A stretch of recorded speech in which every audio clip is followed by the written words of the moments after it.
नमस्ते साथीहरु, स्वागत छ तपाईलाई हाम्रो च्यानलमा।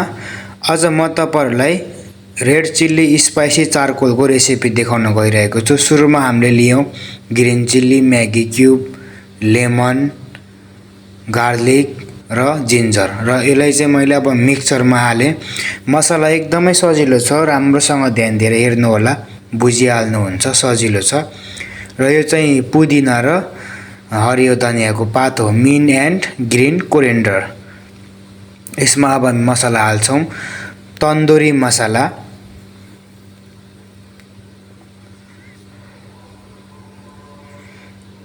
मसलामा एकदम ध्यान दिएर हेर्नु होला। Chicken masala, red chilli powder, coriander powder,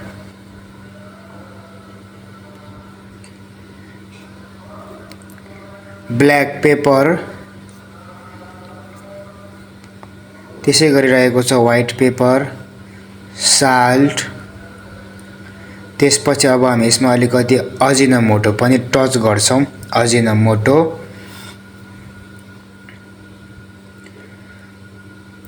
र साथीहरु अब हामी यसमा रेड कलर हाल्छौं, किनभने यो कलर बिना चाहिँ रातो देखिदैन, खोर्सानीले मात्रै हुँदैन, त्यही भएर कलर।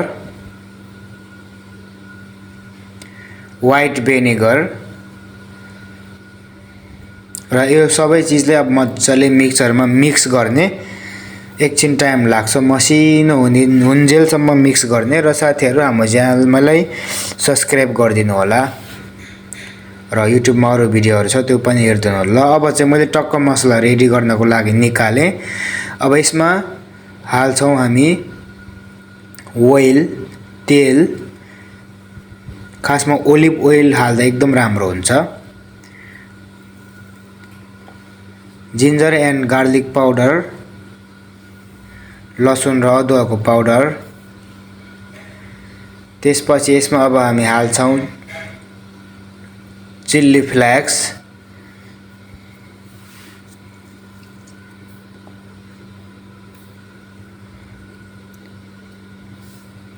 त्यसलाई अब हामी मज्जाले मिक्स गर्ने।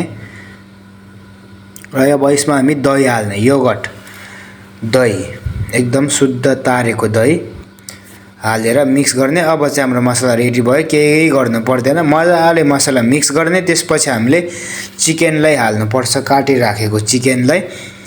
र अब टक्क चिकन पनि हाल्यो। अब यसलाई मजाले मिक्स गर्ने र हामीले चाहिँ यसलाई चाहिँ एक दिन सकेसम्म, एक दिन नत्र 4-5 घण्टाको लागि फ्रिजिङमा राख्नु पर्छ।